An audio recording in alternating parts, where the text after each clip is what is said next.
Hello viewers, good morning. Office जाने के लिए फिर से हो गए रेडी। मम्मी को जय माता जी बोल के आज निकल चुके हैं हम ऑफिस पे। कल रात को और आज सुबह को बहुत बारिश हुई, इसलिए मौसम बहुत अच्छा है और ठंडा है। अभी भी मौसम बारिश की भविष्यवाणी कर रहा है। आज के कस्टमर का रिक्वायरमेंट था टेनिस ब्रेसलेट का, वो कर दिया है हमने पूरा रेडी।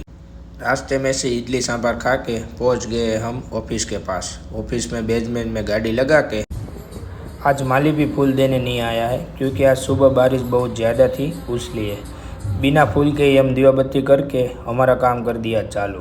कॉर्नर लाइट में आप सबका स्वागत है। आज के कस्टमर है हमारे हार्दिक भाई फ्रॉम बारडोली। उसने टेनिस ब्रेसलेट का ऑर्डर दिया था, वो हमने कर दिया है रेडी। यह ब्रेसलेट 925 सिल्वर का है और उसमें मोजोनाइट डायमंड यूज़ किए हैं और सब डायमंड 50 सेंट के हैं और ग्रॉस वेट डायमंड का है 15 कैरेट। यह ब्रेसलेट में आप डिफरेंट डायमंड भी लगवा सकते हो। आपको भी ऐसा टेनिस ब्रेसलेट बनवाना हो तो हमारा कांटेक्ट करना। यह ब्रेसलेट की प्राइस जानना चाहते हो तो हमको कमेंट या डीएम कर सकते हो।